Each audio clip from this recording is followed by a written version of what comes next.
Akiaria hindi ya igongona rĩa gũcina na gũthũkangia mĩcinga makĩria ma 6,000 ĩrĩa ĩtakinyanĩirie ikĩro, mĩhang'o ĩrĩa ĩgũtabanagĩrio mwena wa Ngong kaunti-inĩ ya Kajiado, Ruto augĩte ĩno nĩ njĩra ĩmwe ya gũtigĩrĩra ũgitĩri nĩ wagacĩrithio gũkũ bũrũri-inĩ. Of these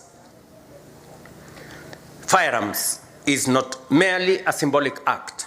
It is a tangible declaration that we reject the tools of harm and embrace the values of peace, order and justice. Ruto atarĩirie mwaka-inĩ ũyũ wa kĩgĩna nĩ maigĩte keheri-inĩ kĩgĩna gĩa gũtigĩrĩra maobitha borithi nĩ mahũrwo njeki na indo cia wĩra itemi-inĩ rĩa kũgacĩrithia ũgitĩri wa bũrũri. In this year's budget we have made additional provision to ensure that we equip our policemen and women with the most modern equipment, most modern facilities to make sure that they secure the assets, the property, the lives of the people of Kenya, and also to make sure that we professionalize our police service and to eliminate policemen and women who abuse the authority they have. Mwena-inĩ wake minista wa ũgitĩri wa thĩinĩ Kipchumba Murkomen atarĩirie gũtirĩ hĩndĩ megwĩtĩkĩra rũhonge rwa borithi kũhakwo ndoro nĩ gĩcunjĩ kĩnini kĩa maobitha borithi arĩa matararũmĩrĩra watho maya mothe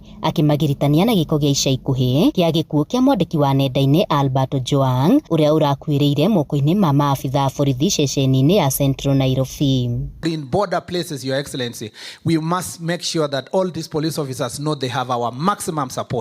And also the citizens of this country must know that they have our maximum support to deal with the few police officers who may misuse a firearm or even misuse their authority to harm citizens, like the case that we are dealing with the country at the moment. And we will deal, in such cases, we will deal with them family. This has been said by the security minister here, equally protect citizens from rogue police officers and make sure that we hold them to account. Oho nĩ maikĩtie ihoya kũrĩ mũingĩ kũnyitanĩra na maobitha borithi nĩguo kũgacĩrithia ũgitĩri ithenya-inĩ rĩa mbara cia gũthimana icoka na kũng'ethanĩra mahinda kwa mahinda.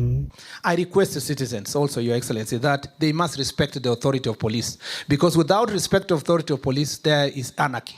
I saw one citizen in Nakuru when the police were trying to bring calm, and we are dealing with a very serious small gang in Nakuru town. When the police are trying to do so to make sure that the citizens are safe, some other citizen is carrying a panga, Your Excellency, attacking a police officer. And I really want to thank the police officers who have restrained themselves in such circumstances, because even it was on camera, you will see the police officers just looking at that person with pity, and yet you will find some citizens cheering them. You will find some of them cheering them in social media or in public. Gũthũkangio kwa mĩcinga ĩno makĩria ma 6,000 nĩ rĩrerĩkana ndĩkinyanĩirie ikĩro kũringana na maabitha kuma rũhonge-inĩ rwa ũgitĩri matarĩirie ĩno nĩ njĩra ĩmwe ya gũtigĩrĩra atĩ bũrũri ũrĩ na ũgitĩri wa kũigana. Handũ-inĩ ha Inooro TV kuma Kajiado ya rũgongo, Ngetĩka Wacuka wa Kĩarie.